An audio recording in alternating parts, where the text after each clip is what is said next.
وإلى الأرض كيف سطحت فذكر إنما أنت مذكر صدق اللہ العظیم۔ حضرات علماء کرام، عزیز طلبہ، اس وقت صرف اپنی انجمن اور اپنے موضوع کی مناسبت سے مختصر سی بات یہ کہنی ہے کہ انجمن بزم اشرف البیان کے تحت بحمد اللہ جو شروع سال سے حلقہ جات میں تقسیم ہو کر کے آپ نے ہفتہ واری پروگرام میں شرکت کر کے جد و جہد اور محنت کی ہے، وہ صرف اور صرف اس واسطے تھا کہ جو آپ دنوں رات محنت کر کے قال اللہ اور قال رسول کی صداؤں کو بلند کرتے ہیں، اپنے ماں باپ گھر والوں سے دور رہ کر کے جو آپ یہاں ان درسگاہوں میں بیٹھ کر کے سبق حاصل کرتے ہیں، قرآن و احادیث فقہ و فتاوی کا جو علم حاصل کرتے ہیں، اس علم کو اپنے ماضی ضمیر کو آپ کو سامنے والے کے سامنے کس طرح سے پیش کرنا ہے، اس چیز کو سکھانے کے لیے، وہ ڈھنگ اور طریقہ بتلانے کے لیے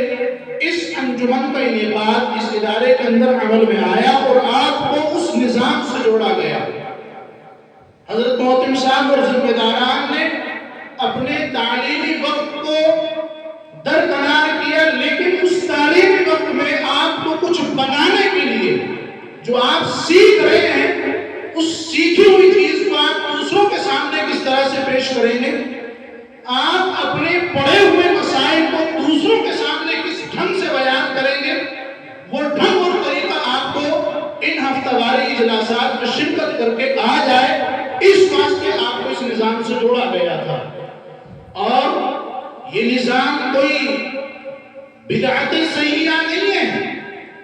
بلکہ یہ نظام بدعت حسنہ ہے۔ جیسے مدارس کا نظام بدعت حسنہ میں سے، بدعت کا معنی صرف برائی نہیں ہوتا ہے، یعنی وہ طریقہ، وہ چال چلن کہ جو صحیح ہے یا غلط ہے، تو یہ طریقہ اور چال چلن جس طرح سے مدارس کا چال چلن بدعت حسنہ میں آتا ہے، ایسے ہی آپ کو کچھ کہنے کے لائق بنانا اور اس شعبے کا قیام، یہ بھی بدعت حسنہ میں آتا ہے۔ اور اس بدعت حسنہ کا ثبوت قرآن کریم سے ملتا ہے۔ آپ کو مفسر بننا ہے، آپ کو خطیب بننا ہے، کیونکہ اللہ آپ کو کہہ رہا ہے، اللہ تبارک و تعالیٰ نے نبی اکرم صلی اللہ علیہ وسلم کو خطیب بنا کر کے بھیجا ہے، نصیحت کرنے والا بنا کر کے بھیجا ہے۔ جو میں نے قرآن کریم کی آیت پڑھی، آپ نے اس سے اندازہ لگایا ہوگا، اللہ تبارک و تعالیٰ نے پہلے اپنی نعمتوں کو شمار کروایا، اپنے کمالات کو دکھایا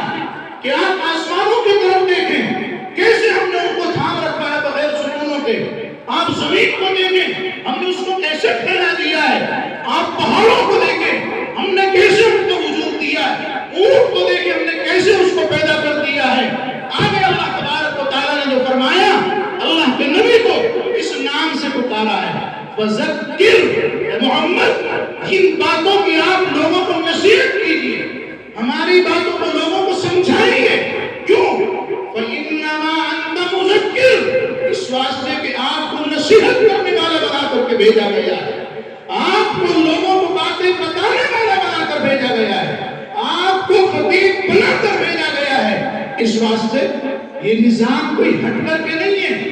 یہ اس سے آپ کی تعلیم خراب نہیں ہوتی، یہ نظام ہمن گھڑت نہیں ہے، قرآن سے اس کا ثبوت ملتا ہے۔ جب نبی اکرم صلی اللہ علیہ وسلم کو مذکر بنا کر کے بھیجا گیا ہے، تو اس کے امتی کو، اس کے وارثین کو بھی مذکر بننا ہوگا۔ تو میں آپ سے کہتا ہوں، آپ نے جو یہاں فقہ و فتاوی، قرآن، احادیث سیکھی ہیں، ان سب کو آپ سیکھ کر کے آگے آپ نے سیکھ لیا ہے، اب آپ کا نمبر ہے فذکر انما انت مذکر۔ اس واسطے کہ ہم نے آپ کو تیار کیا ہے، اساتذہ نے آپ کو تیار کیا ہے، ذمہ داران نے آپ کو بنایا ہے، اب آپ کا نمبر ہے کہ اس سسکتی کرراہتی قوم کے درد پر، اس کے زخم پر آپ کو مرہم لگانا ہوگا، اور وہ مرہم یہی ہے کہ آپ اس قوم کو جائز ناجائز، حلال حرام حدیث اور طریقے زندگی گزارنے کے اصول آپ کو بتانے ہوں گے، اور زیادہ کہنے کی ضرورت نہیں ہے، سب باتیں آپ کے سامنے آ گئی ہیں۔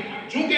میں اس نظام سے جڑا ہوا ہوں، اس مناسبت سے میں نے آپ کے سامنے یہ چیز بیان کی۔ اللہ عمل کی توفیق نصیب فرمائے، اور وہ طلباء کہ جنہوں نے انجمن میں حصہ لیا وہ قابل مبارکباد ہیں، اور میں دل کی گہرائیوں سے حضرت محترم صاحب کا دل کی گہرائیوں سے شکریہ ادا کرتا ہوں کہ انہوں نے اس نظام کے واسطے دریا دلی کے ساتھ ہمیں فارغ وقت دے کر کے کہ آپ ہفتے میں 2-3 گھنٹے اس میں لگائیے، محنت کیجیے، ہم حضرت کا بڑے دل کی گہرائیوں سے شکریہ ادا کرتے ہیں، اور آنے والے تمام مہمانان نظام کا دل کی گہرائیوں سے شکریہ ادا کرتے ہیں۔ اب بس انعامات کی تقسیم ہے، تو انعامات